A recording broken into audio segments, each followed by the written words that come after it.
Alphonse, arrête de jouer à ce jeu. Ta mère va encore m'engueuler. Ah, c'est bon, papa. Hein. Bon, ta grand-mère est là. Mémé. Hé, mamie. Bonjour, mon petit Alphonse. Tiens, j'ai un cadeau pour toi.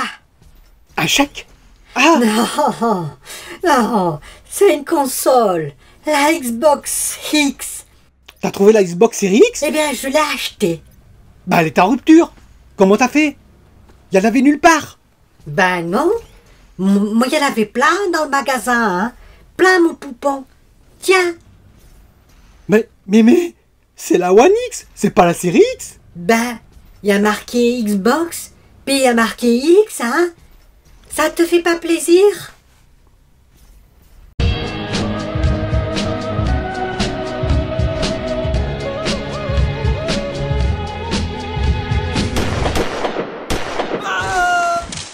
Bonjour les amis. Alors oui, c'était une petite marque d'humour, hein, parce que vous savez qu'il y a eu une augmentation au moment de la précommande de la Xbox Series X de 740%, même plus, de la Xbox One X. Ben oui, parce qu'il y a des gens qui se sont trompés. Donc c'est une petite marque d'humour, mais bon, je pense que c'était pas, ça fait pas rire tout le monde. Alors bien entendu, j'espère que dans les précommandes, ceux qui ont précommandé la One X à la place de la Xbox Series X pourront annuler, comme c'est généralement le cas en précommande. Je vais parler bien entendu du cloud Amazon avec Luna, hein, vous en avez entendu parler, et qui fait d'ailleurs écho à, je dirais, à la vidéo que j'ai fait juste avant, 2 jours avant, comme une prémonition on va dire, sur Microsoft, sa stratégie vis-à-vis de Sony, mais aussi d'Amazon et aussi bien sûr de Google, Stadia. Je vais aussi revenir sur le PS5 Boost, puisque maintenant le SSD va encore plus vite qu'avant, et oui, on a entendu parler de ça, les répercussions que ça va avoir au point de vue technique. Je vais reparler aussi un petit peu de Microsoft Bethesda, et en particulier ID Software, hein, un des studios que Microsoft a racheté. Mais avant de commencer tout ça, je voulais faire un petit mea culpa, revenir sur ce que j'ai dit sur le Spider-Man Miles Morales, où j'avais dit que c'était à 80 €. Oui, c'est à 80 €, mais sous certaines conditions. Je n'étais pas assez précis. En fait, vous pouvez avoir pour 80 € le premier Spider-Man et le Spider-Man Ultimate, on va dire, l'ensemble. Donc c'est 2 jeux en un pour 80 €. Donc si vous ne possédez aucun des 2 jeux, c'est très intéressant. Par contre, là où on va dire il faut effectivement, entre guillemets, rallonger un petit peu, c'est si vous avez le Spider-Man Marvel classique et que vous voudriez l'améliorer, hein, c'est-à-dire avec les ray tracing, les quelques effets ray tracing qu'il y a en plus sur la PS5, là par contre il faudra acheter l'Ultimate, hein, c'est-à-dire acheter les 2 jeux pour 80 €. Vous ne pourrez pas avoir, on va dire, un upgrade gratuit comme on peut avoir sur certains autres jeux, par exemple sur Xbox, c'est le cas sur certains jeux. Là il faudra rallonger, mais vous aurez l'Ultimate avec. Voilà, donc c'était la petite précision, c'est-à-dire que c'est pas tout à fait aussi cher que ce que je disais. Si on n'a aucun des 2 jeux, effectivement, 2 jeux pour 80 €, c'est pas tout à fait pareil que Demon's Souls par exemple, où lui il sera bien à 80 € tout seul. Je voulais revenir également sur le GeForce Now. Oui, ma précédente vidéo aussi, j'ai parlé du GeForce Now, de tout l'intérêt que ça avait dans certaines conditions par rapport à on va dire, à l'update d'un PC avec une RTX 3070 ou 3080. Alors, certains abonnés m'ont dit oui, c'est intéressant, mais est-ce qu'on est finalement éligible? Est-ce que ça va marcher chez nous? Donc, je précise, hein, il faut normalement 15 mégabits seconde, enfin 15 mégabits de débit sur du 720p et 25 mégabits sur du 1080p. Ben, c'est très simple. En fait, l'avantage du GeForce Now, c'est que vous avez aussi un essai gratuit. C'est-à-dire vous pouvez vous inscrire, mais gratuitement. Donc, vous êtes dans une file d'attente. Ça peut durer plusieurs minutes, hein, même plusieurs dizaines de minutes si c'est sur certaines heures. Et puis vous avez qu'une heure de jeu et après ça va couper, vous devez vous remettre dans une file d'attente, mais l'intérêt c'est que pendant une heure, vous allez pouvoir essayer. Donc si vous avez, il y a des free-to-play en particulier, vous chargez un free-to-play, vous regardez si vous avez le débit suffisant, si ça colle, si ça match, et ben voilà, c'est que vous avez le bon débit. Sinon, si ça freeze, c'est que vous n'avez pas le bon débit. Voilà, c'est très simple et c'est gratuit. Donc c'est pas besoin de payer, vous pouvez déjà faire l'essai gratuitement pour le GeForce Now. On va revenir maintenant sur la PS5. Et oui, la PS5, car ils ont racheté un brevet, Sony, hein, un brevet de chez RAD Game Tools, un brevet qui leur permet d'accroître encore le système de compression-décompression Kraken qu'ils avaient, qui était déjà assez formidable, il faut le reconnaître. Alors vous savez, grâce au système de compression et décompression, ils avaient, on va dire, un taux de compression qui tournait autour de 1,5 à peu près. Eh bien, grâce à l'Odel Texture et l'Odel Kraken, ils vont pouvoir monter à 2 en termes de compression, voire même en pic à 3 en termes de quasiment à 3 en termes de compression. Ça va permettre quoi? Ben, ça permet tout simplement de réduire énormément, on va dire, ce que prend comme place les jeux sur les Blu-ray en particulier. Ça va permettre également, bien sûr, un temps de chargement beaucoup plus rapide. Alors j'ai lu que ça allait permettre d'accroître on va dire, tout ce qui est teraflop. Non, ça c'est faux. La puissance, je vous le répète, effectivement, ça fluidifie le système, c'est-à-dire qu'il n'y a plus, on va dire, de frein entre le SSD directement avec la mémoire, et la mémoire, bien sûr, avec le GPU, mais ça n'accélère pas le GPU. Le GPU, c'est lui qui fait les calculs, ça va pas accélérer ses propres calculs. Ça va simplement empêcher, effectivement, qu'il y ait des ralentissements s'il a besoin, par exemple, de capter plus de textures grâce au SSD, grâce à sa vitesse. Donc ça ne va pas augmenter artificiellement, on va dire, la puissance du GPU, mais en tout cas ça va fluidifier les transferts de données, ça va permettre qu'il n'y ait aucun bouchon, aucun arrêt. Et ça c'est très important. Ce que ça va permettre surtout, c'est la place disque, parce que vous savez que le SSD de la PlayStation est actuellement à 825 gigaoctets, hein, et donc ce n'est pas un gros SSD. Et donc il faut que les jeux soient optimisés pour rentrer un maximum sur ce SSD, pour éviter à chaque fois d'effacer et de revenir.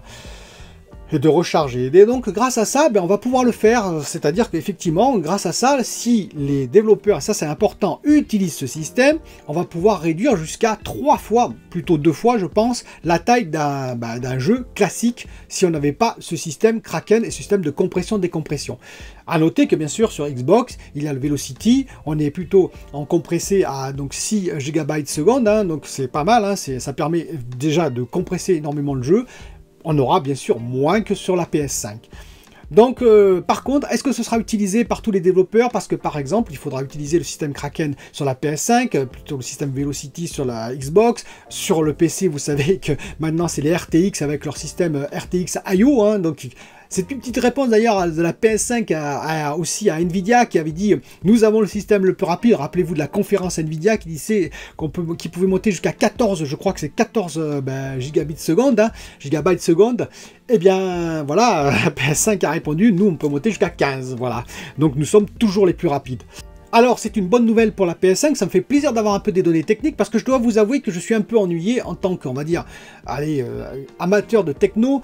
La PS5 Sony, je trouve que de ce côté-là, c'est-à-dire du côté technique, on est quand même dans le flou total. Moi je n'ai pas eu, contrairement à Microsoft avec son Hot Chip par exemple, hein, où ils ont tout dévoilé, ils avaient d'ailleurs dévoilé avant l'intérieur de la console, on savait le système de refroidissement, on savait à peu près tout, hein, le GPU, les mémoires, etc. On a tout vu comment c'était packagé, etc. Là on n'a rien, on n'a pas une photo de l'intérieur de la PS5, c'est le mystère le plus complet. Donc c'est un peu dommage parce qu'on est en précommande, on aurait quand même bien aimé avoir un peu pour l'intérieur, d'autant plus qu'il faut savoir que la PS5 en volume, j'ai calculé, elle fait à peu près 40% de plus que la Xbox Series X, donc pour le système de refroidissement, mais pourquoi 40% par exemple? Comment c'est ventilé? Qu'est-ce qui a nécessité ces 40% de plus de volume? Voilà, il y a plein de questions comme ça qui seraient intéressantes de répondre. On est en précommande encore, donc voilà, ce serait intéressant d'y répondre. J'espère qu'on aura autre chose que des PowerPoint présentés par Marc Cerny en début, hein, vous avez vu. Alors bien sûr, il y a eu quand même quelques fuites, on va dire techniques, mais reconnaissez qu'elles sont quand même assez faibles de ce côté-là. Et côté Microsoft, vous allez me dire, côté Microsoft, je vais vous rappeler qu'il y a eu l'achat de Bethesda, de ZeniMax et de ID Software. Eh oui, ID Software, qui sont les rois de l'optimisation, hein, ne l'oubliez pas, hein, c'est-à-dire que si vous prenez un FPS comme Doom par exemple, dans tous les FPS qu'il y a actuellement, Doom Eternal, c'est le plus optimisé en temps de chargement, en texture, en temps de texture, en compression et tout ce que vous voulez. C'est-à-dire qu'ils ont des techniques, on va dire, d'optimisation, ID Software, depuis John Carmack, Doom, les premiers Doom, Wolfenstein et j'en passe, qui sont toujours à la pointe. Et Microsoft s'est payé ce studio. Il est donc certain que toutes ces techniques vont petit à petit peut-être aller vers d'autres studios, par exemple pour aller aider le prochain Halo Infinite, hein, qui en a bien besoin. Et donc grâce à ça, grâce à toutes ces techniques, je pense qu'on aura droit à des optimisations également sur Microsoft qui vont arriver très très bientôt. Pour précision, il y a eu des essais de fait, par exemple, avec Doom Eternal, hein, sur une GTX 680, c'est-à-dire je vous précise quand même, c'est une carte graphique qui date de plus de 8 ans, et ils ont tourné en 1080p, bien sûr, quand même, faut pas exagérer, mais en full, c'est-à-dire au maximum, hein, avec tous les détails mis à fond, à 30 fps. C'est quand même pas mal pour une carte qui date de 8 ans. Ils ont fait la même chose avec une RX 580, hein, donc AMD, hein, RX 580, qui date de 3 ans et qui tourne à 70 fps, 1080p, toujours pareil, tous les détails mis en avant. Donc vous voyez 70 fps, l'optimisation qu'il y a eu sur Doom et donc tout ce qu'il y a derrière en termes de technique et qui va être apporté à Microsoft. Je précise également que Microsoft, donc Phil Spencer, a dit que pour les exclus, comme par exemple Elder Scrolls 6 ou le Starfield, qu'on a eu quand même quelques images récemment, eh bien tout ça, ça sera à discussion pour savoir si ça va rester dans le giron PC, Xbox Series X, S, ou si ça va être étendu aux autres constructeurs, en particulier Nintendo et Sony. Et ça me fait finir bien sûr sur l'affaire Luna, l'affaire de Amazon. Alors, il y a un abonné qui m'a donné un tableau intéressant, un tableau qui permet de voir la capitalisation, c'est-à-dire le capital total, on va dire, des entreprises. Et on voit que Microsoft est deuxième, mais que juste derrière, il y a Amazon et Google, et que bien sûr, Sony est très très loin. Et ça, donc, ça ne fait que fortifier ce que je disais déjà dans ma précédente vidéo, c'est-à-dire que Microsoft, je l'avais dit juste avant que l'annonce Luna, n'était pas inquiété par Sony, ni Nintendo. Au contraire, Sony est un peu la poule aux œufs d'or, puisque je vous rappelle qu'ils sont sur Azure, donc ils payent Azure, ils payent donc Microsoft. Et je pense que quand il y aura 100 millions de joueurs sur la PS5 qui vont être connectés au PS Now, PS Plus, eh bien, ça va payer directement à qui? À Microsoft, plus les jeux éventuellement qui vont lâcher en semi-exclu pendant quelques mois, puis ils vont les lâcher pour les autres plateformes, comme par exemple peut-être Elder Scrolls 6. Et bien tout ça, ça rentre dans le giron de Microsoft. Donc ils n'ont pas trop intérêt à aller attaquer Sony. C'est pas eux les vrais, entre guillemets, excusez-moi, adversaires. Non, les vrais adversaires, c'est qui aujourd'hui? Et c'est clair et c'est net, c'est Amazon et Google. Google Stadia qui est un petit peu, on va dire, en pause, en attente. En fait, ils continuent à avancer, mais ils ont du mal à percer, on va dire. Et par contre, Amazon. Alors Amazon, moi je vais vous dire, c'est un très très gros adversaire, je pense, pour Microsoft. Pourquoi? Parce que ils mettent les moyens généralement. Vous avez qu'à regarder Prime Video par exemple face à Netflix. Au début ce n'était pas grand chose et aujourd'hui il y a des grandes séries comme The Boys, comme Carnival Row et j'en passe. Et je vous rappelle par exemple que sur Netflix, il y a eu The Witcher, vous savez, la série tirée des romans de Andrzej Sapkowski, Le Sorceleur, qui est sorti, qui tourne, je crois, c'est à peu près à 70 millions de dollars, on va dire, la saison. Et bien en face, Amazon a annoncé qu'ils allaient faire Le Seigneur des Anneaux. Alors je crois que c'est sur le premier âge, donc c'est avant Le Seigneur des Anneaux, mais ça va être 5 saisons, le tout à 1 milliard de dollars ils ont mis, c'est-à-dire 200 millions la saison, c'est-à-dire plus que les dernières saisons de Game of Thrones. Vous voyez qu'ils mettent les moyens. Et donc Amazon, ils sont capables, je pense, s'ils veulent rentrer dans le jeu, de mettre les moyens. Pour preuve, ils ont donc décidé, il y a quelques jeux qui va y avoir dès le début, avec donc c'est 6 € par mois apparemment, ce serait, pour l'instant c'est qu'aux États-Unis, c'est en bêta aux États-Unis, 6 € par mois. Ils ont une manette spéciale, mais on pourra utiliser aussi les manettes de PlayStation ou de Xbox, voire un clavier et une souris. Et donc, c'est du cloud, bien entendu, 6 € par mois. Et il y a quelques jeux déjà de présent, comme Resident Evil 7, comme Plague Tale et Innocence. Quelques jeux, il n'y en a pas énormément pour l'instant, mais croyez-moi, c'est comme Prime Video, ça va vite venir. Ils ont également, apparemment, fait des accords avec Ubisoft pour la chaîne Ubisoft, c'est-à-dire que vous paierez un peu plus, ce serait, on va dire, comme des chaînes, vous savez, où vous pouvez vous abonner à différentes chaînes. Là, ce serait Ubisoft, et vous auriez bien sûr la possibilité de jouer aux jeux Ubisoft par le biais donc, de ce système d'Amazon de Luna. Bien entendu, il faudrait payer un peu plus, on ne sait pas combien, c'est là la question. On pourrait jouer à deux, donc en deux en parallèle, c'est-à-dire par exemple quelqu'un qui joue sur la télé, l'autre qui joue sur le smartphone ou des choses comme ça. Alors pour l'instant, oui, c'est le balbutiement, on verra ce que ça va donner, mais c'est ce que Microsoft veut à tout prix éviter, c'est vraiment Stadia. Je force pas trop parce que vous savez, Nvidia, ils sont pas énormes quand même pour l'instant par rapport à Microsoft, mais quand même Stadia, oui, et puis aussi bien sûr Amazon et pourquoi pas Apple, parce que Apple TV, je vous rappelle, va arriver aussi, donc Apple peut avoir on va dire des ambitions aussi pour le cloud. Il faut pas oublier que le jeu c'est le premier média en termes, on va dire, de chiffre d'affaires au monde, c'est ce qui rapporte le plus en termes de chiffre d'affaires et d'argent finalement, par rapport même au cinéma, qui est un peu mal en plus avec le Covid actuellement, par rapport à la musique. Et c'est donc logique de voir toutes les grandes entreprises lorgner vers le cloud, qui est le système d'entrée le plus simple, contrairement à fabriquer une console comme Sony ou Nintendo ou Microsoft, ce qui est fort compliqué et qui demande quand même des compétences, de la technique, bref, beaucoup de choses. Le cloud, beaucoup plus facile, vous avez des serveurs, par exemple Amazon, c'est directement Windows. Alors entre parenthèses, c'est assez drôle parce qu'ils vont quand même payer des royalties à qui? À Microsoft, mais voilà, vous avez des serveurs, vous avez des cartes GeForce, et vous pouvez vous lancer, finalement vous pouvez offrir des jeux et vous lancer dans le cloud comme les autres.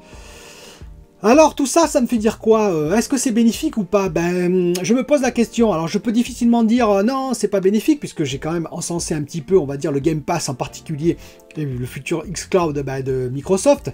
Mais la multiplication m'inquiète un petit peu, parce que je vous explique que si tout le monde commence à acheter ses propres studios, Amazon est tout à fait capable de le faire. Pourquoi pas Google, qui a déjà commencé, entre parenthèses, Microsoft vient de le faire. Bon, PlayStation, on sait que Sony, ils ont leur studio. Eh bien, ça veut dire quoi? Ça veut dire qu'on va devoir multiplier, si tout le monde se met en exclu, on va devoir multiplier les abonnements. Et là, ça devient un peu critique pour qui? Pour le joueur.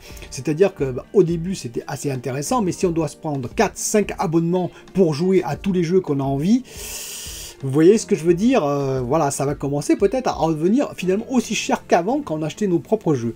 Le deuxième défaut que j'y vois, ben, c'est les studios indépendants, quoi. Alors oui, CD Projekt, ils vont rester CD Projekt parce que c'est un grand studio. Ubisoft, bon, même si vous avez vu, ils s'affilent un peu avec, on va dire, Amazon, mais ils vont rester avec les autres, bien entendu. Mais ceci dit, ça reste Ubisoft. Mais il y a plein de petits studios qui, eux, ben, ça va être difficile de survivre. C'est un peu comme Netflix et Prime Video. Aujourd'hui, si vous avez une petite chaîne qui arrive au milieu de tout ça, c'est difficile d'émerger par rapport à ces deux géants, voire même Apple TV, et j'en passe. Ce sera pareil demain avec les jeux. Comment voulez-vous émerger si vous avez du Luna, si vous avez donc Amazon, si vous avez Google et si vous avez Microsoft et en plus Sony? Comment voulez-vous émerger avec un petit studio? Il faut vraiment vous ayez une idée superbe et qu'elle soit relayée partout, on va dire les influenceurs de la planète pour avoir une chance d'exister et d'apparaître. Donc le résultat, c'est que probablement vous ferez, si vous êtes un petit studio, vous faites quelque chose d'intéressant, hein, par exemple comme Kena, hein, imaginons Kena par exemple, hein, eh bien vous risquez de vous faire racheter par un studio quoi, à un moment donné ou à un autre. Alors, est-ce que c'est bien ou pas? À vous de me le dire. Moi, personnellement, finalement, ça me gêne un petit peu, je le reconnais. Hein. Ça peut brider un petit peu l'imaginaire, ça peut aussi freiner les plus petits studios. À vous de me dire ce que vous en pensez dans les commentaires comme d'habitude. Et moi, je vous dis à bientôt pour une autre vidéo.